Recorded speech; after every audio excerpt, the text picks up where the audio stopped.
stressed that the phenomenon could cause water overflow in land areas and could result in flooding in localities in low coastal areas. It also advised the public to constantly monitor the current weather conditions and refer to relevant agencies for coastal area safety information. More information on tides can be accessed at the center's official website. The Election Commission EC is looking at the possibility of allowing a grace period of more than 60 days to hold the general election or state election after the Parliament or State Assembly is dissolved. EC Chairperson Tan Sri Abdul Ghani Saleh said this would give the EC sufficient time to prepare for elections because the number of voters has been increasing every year. According to him, Malaysia now has 21.1 million voters compared with 14.9 million previously. He added that the Commission must also take into consideration that 18-year-old voters will keep increasing yearly at a rate of 500,000.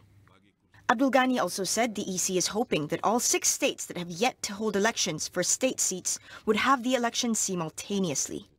When asked about the best time to hold the state election in all 6 states, he said the leaders of the respective states should make the decision. He added that it would cost about 450 million ringgit to hold the election in 6 states. Commuters of the Kelana Jaya LRT line should expect intermittent disruptions on the service before it is resolved by the third quarter of 2023. Transport Minister Anthony Loke said 18 train sets, which are undergoing maintenance, will be added to the current 38 train sets of the Kelana Jaya line by then. Jangkaan kita 56 set ini akan siap ataupun lebih 50 set boleh beroperasi menjelang suku ketiga tahun 2023. Jadi bermula daripada sekarang, kita akan cuba menambah train yang available untuk supaya kekerapan itu dapat ditambah. Tetapi pada ketika ini, dalam tempoh ini, kita tak dapat memberikan komitmen untuk turunkan kepada 3 minit kekerapan. Kita masih kekal 5 minit. Loke added that Prasarana has also purchased another 19 4-car train sets, the first of which will arrive in August next year. Meanwhile, a full report on the cause of disruption to the Kelana Jaya line from November 9 to 13 will be available in a few weeks' time. He said WSP Engineering Sendirian Berhad has been appointed to conduct the independent investigation. The government acknowledges there is a need to change older mindsets and the ways it disseminates messages. Communications and Digital Minister Ahmad Fahmi Muhammad Fazil said this includes ensuring content on mainstream media platforms are suitable according to the times. Rather now, in terms of mindset, especially in the leadership, it's about, content is something that can be put in many formats, right? And this is the kind of necessary change that we need to have. So I'm speaking really in terms of when I said it in Bahasa, yeah, that's really what I mean, yeah. Because if you don't have that mindset change, then it becomes very difficult, yeah. Because in this day and age, the situation is very different. Those who, for example, were involved in commercial filmmaking at one point can earn tens of thousands of ringgit a day.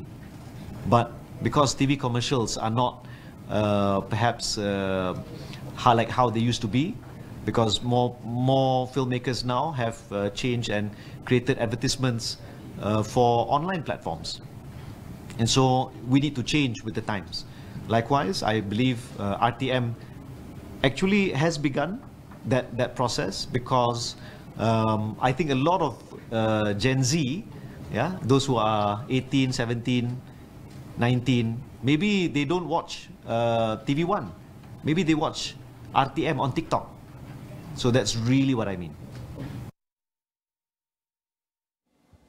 Stability is key for any government to function efficiently.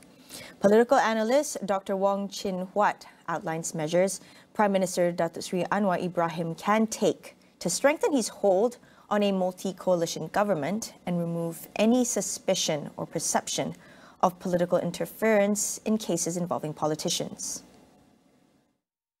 The only justification here should not be the fact that Zahid has held install this government, but rather a broader principle that in a coalition government, the component party has the final say of who should represent them in the administration.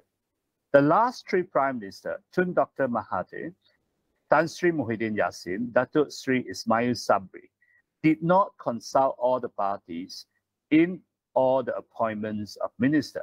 And that caused conflicts within the government that led to the early collapse or shortening of their government tenure. The PH government should do three things. First, there should be coalition agreement signed between PH and UMNO and all other coalition partners. And such agreement should be made public.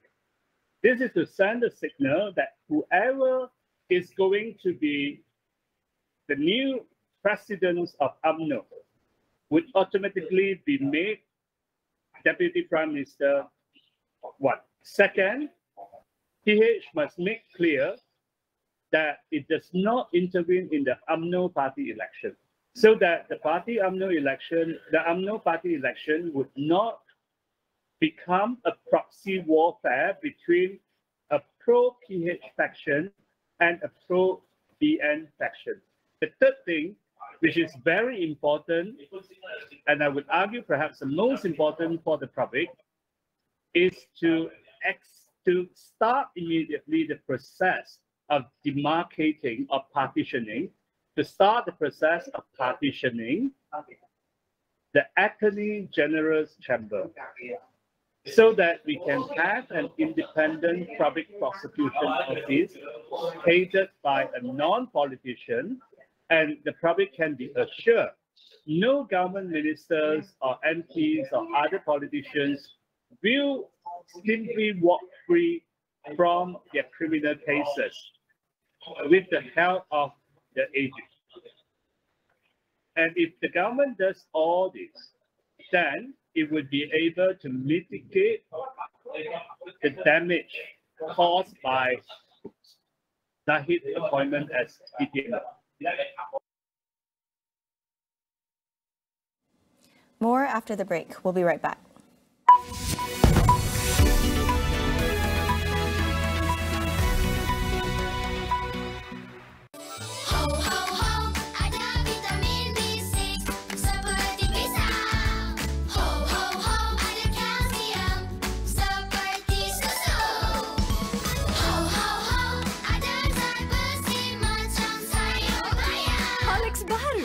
Dengan kebaikan ho-ho-ho. Telah banyak yang saya lalui. Pasang surut kehidupan membentuk diri saya pada hari ini. Dengan kerja keras, keyakinan dan sokongan padu keluarga, saya mampu sampai ke puncak. Akan tetapi, kepedihan dan kekalahan bukannya halangan. Saya mengatasi setiap halangan dan kembali kuat. Gardenia Breakthrough, mengatasi setiap halangan. Dalam membawa setiap berita, semestinya yang penting adalah untuk membawa pelbagai sudut sesuatu cerita itu. Yang pastinya suara akar umumi, terutamanya suara rakyat, harus diberi ruang. Kami di Astro Awal ini sentiasa komited dan juga bertanggungjawab dalam menyampaikan berita yang seimbang, konstruktif, terutamanya kepada seluruh rakyat Malaysia. Saya Jasmine Abu Bakar. Dan saya Ihsan Yahya. Pastikan Awani 745 dan Sinar Awani menjadi pilihan utama anda. Sebagai sebuah organisasi perkhidmatan kewangan global, Sun Life Malaysia menawarkan pelindungan insurans dan takaful yang komprehensif untuk membantu anda mencapai jaminan kewangan dan menjalani kehidupan yang lebih sihat.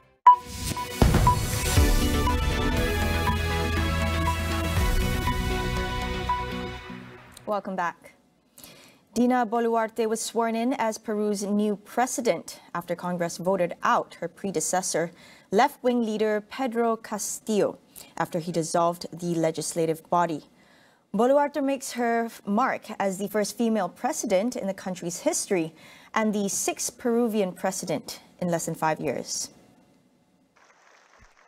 In her first address, she said her top priority would be to address government corruption and called for a political truce to install a national unity government. Boluarte was elected vice president on the ticket that brought Castillo to power in July 2021.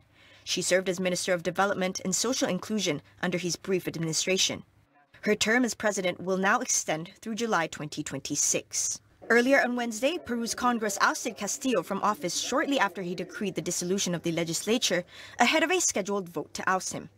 Castillo had previously announced he was installing a new emergency government and ordered a nightly curfew starting Wednesday night. The head of Peru's army then resigned, along with 4 ministers, including those over the economy and foreign affairs. The public ministry said Castillo has since been arrested on the rebellion charge for allegedly violating constitutional order. South Korea passed laws to do away with its traditional method of counting ages and adopt international standards instead. The shift will see its citizens becoming 1 to 2 years younger on official documents, with the new law expected to take effect by June 2023. The revision is aimed at reducing socio-economic costs due to legal and social disputes, along with confusion from the country's different systems of calculating age.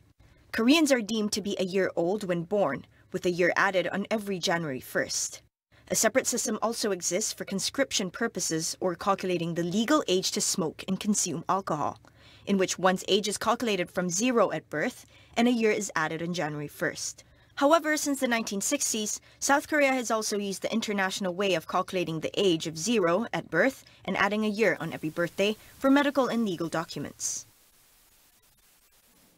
Iran has announced the first execution of a protester convicted over the recent anti-government unrest in the country.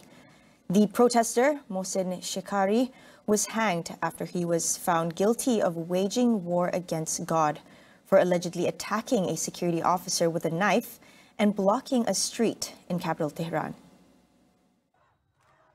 The man received his preliminary death sentence on November 20th, which was carried out shortly after being upheld by the country's Supreme Court.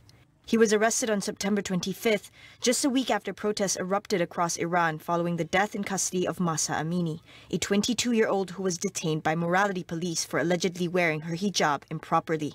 At least 475 protesters have reportedly been killed since mid-September, with another 18,240 detained. So far, Iran's judiciary has announced that 11 people have been sentenced to death in connection with the protests. The first death sentence from the protest was issued on November 14th, with the latest coming on Tuesday when 5 people were sentenced to death for allegedly killing a member of the paramilitary Basij force. The rising cost of living and underemployment are some of the main issues affecting Malaysian youth. Loh Chen Ting from Why Politics discusses the urgency of key matters that the new government should look into. Education, there really needs to be a syllabus reform in like especially in history and civic education to prevent this what we see right now, the polarization, from happening in the future. So that's the first thing I actually hope we can do something in education. And secondly, on like unemployment, as you mentioned, although our numbers are actually looking good right now because of the lower base effect from last year, but as everyone is talking about these days, we are the whole world is stepping into a global recession next year.